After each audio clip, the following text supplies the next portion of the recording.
What's wild is that there are different ways that life will throw things at you, and then you have to decide what you're gonna do with it. Okay? And most of the time, when life throws things at you, it's things that you don't want, right? Obviously, imagine if you lived a life that everything that was thrown at you was, hey, I needed this, I needed this, I needed this. You ever play Call of Duty, right? And you're hitting the mystery box, and you're like, yo, I need a good gun, I need a good gun. And you get like ballistic knives, or you get a pistol. You're like, you gotta be kidding me. That was my last 700 points. That was my, you were in your worst situation, and you needed something good, and you got the least good thing you needed, right? But what do you say to yourself at that point? Oh, it's done. We're done for it. Or you're like, I gotta find a way. Let me just earn some more points. Let me keep pushing forward. I don't care. I'll knife the zombie. I'll do this. And if you've never played Call of Duty, it's pretty much there's this mystery box, okay? And you have these points, and you hope for a really good gun, like a ray gun, a good shotgun, a good assault rifle, and then you get you get the bear. You get the bear. And again, if you're not familiar with the mystery box, the bear is when you spend all this money and the little bear pops up and the mystery box leaves. So you spend money and you got the fucking teddy bear. So now you're like, bitch, I'm out of money and I don't even have the mystery box. Damn. But you just don't press quit. You don't just, oh, I've never pressed quit. I said, no, we can still do it. We have a pistol. We can do it. Whatever it might be, right? That, my friend, is perseverance. Okay? Things will happen that will test you. But ultimately, in that situation, the only person that can stop you, other than getting killed, right, is you. You can keep pushing forward until there's no way out, and then you end up dying. Or you get to the next spot where the mystery box is at, right? I shot a video, right? And it's this: don't be your worst enemy. Don't be your worst enemy. Be persistent, have perseverance. And as I'm trying to upload it, it's not letting me upload. It's telling me, hey, your storage is full. So I'm like, fuck, man, come on, man. So I'm sitting here and I'm trying to upload, and I'm trying to delete videos, and then delete them completely off my phone. I turned my phone off, I turned back on, only to come to find out that the video I just shot like 15 minutes ago for this YouTube video, I deleted it completely.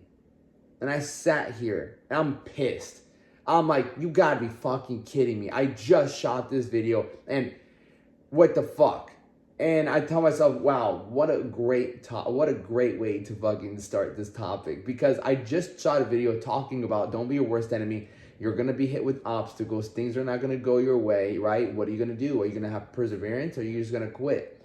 And here I am now having to shoot another video. I was pissed. It was a good video, but here I go. Am I going to persist? Am I going to have perseverance? Or am I just going to be like, fuck it, I'm not going to shoot another one. This is bullshit. No. You see, part of things not going our way is how we react to it. Emotional. Like right there, I was just mad. I was like, you gotta be fucking kidding me, man. Until then I started shooting another video, and within the first 10 seconds I was cursing, and there's like an algorithm thing where it's like if you curse within like the first 30 seconds, your video won't be shown as much. So I'm like, damn, I gotta restart again. So I'm like, oh, and so it's test after test after test after test. But that's life, because that's where your characters build. That's who you are. Like, my business has been doing very well recently, and even my father has been like, man, you've worked very hard to get where you're at now with business. And I'm like, yeah, I haven't stopped. And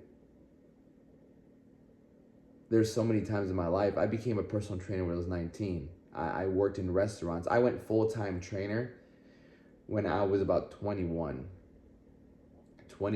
and I just never stopped. And to be honest, I didn't move out my house till I was 25. I was barely making ends meet. I was barely making ends meet, and still doing bodybuilding, still living at home.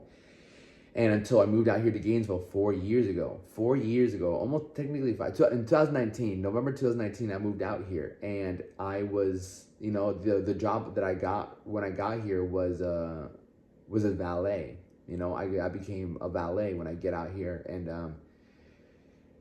I was just trying to make some quick cash. But I knew I loved working out. I loved being a trainer. I loved being a coach. And again, it didn't come. Like COVID hit, so I was working at Crunch. I got a job as a training manager at Crunch, and still not having much success. Getting paid like maybe like $15 an hour at Crunch as a training manager, training people, managing a team.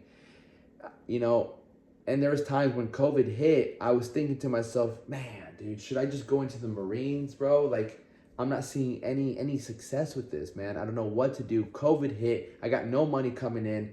What am I gonna do, man? Like, do I just go to the Marines? And I've thought about joining the Marines since I was 18 years old. I've always wanted to be in the military. I've always thought to myself, well, I can't do anything else. I don't like college. Well, like, in the military it is, man, I know I can be a good, strong, like, soldier.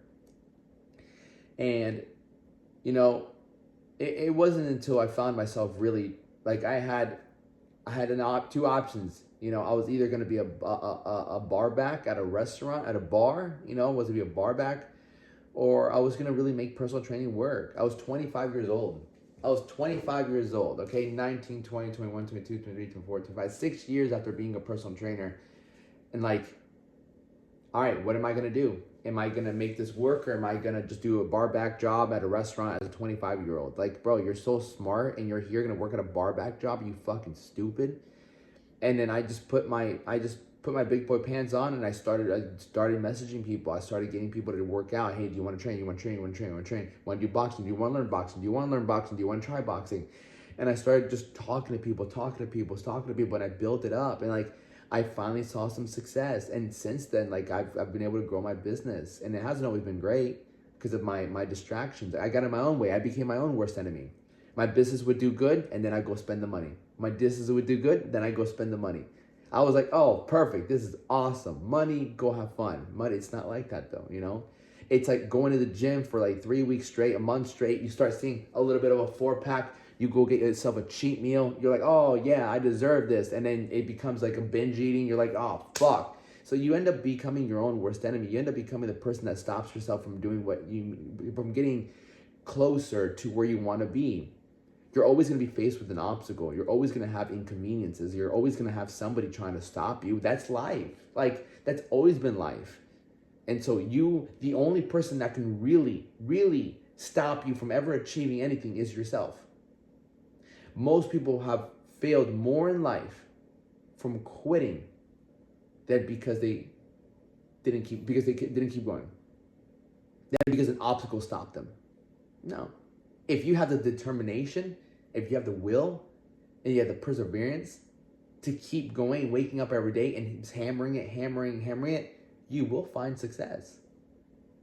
Because it's in human history. It's like nothing stopped anyone but the fact that they quit. If I would have quit when things weren't going well with my business as a trainer and done something else, like most trainers do, most coaches and trainers don't last very long in this business. Because they don't get what they want immediately. I've spoken to many people, I was a trainer for like 2 years, but it was really hard getting clients. Oh, so you ultimately didn't really care too much about people, you care more about yourself. That's what it is. In this business, it's about you have to legitimately care about other people. And I care about people. I know how much, and you have to live life. Most people who became trainers, they're like, oh, I get to make my own schedule, I get to work out, awesome.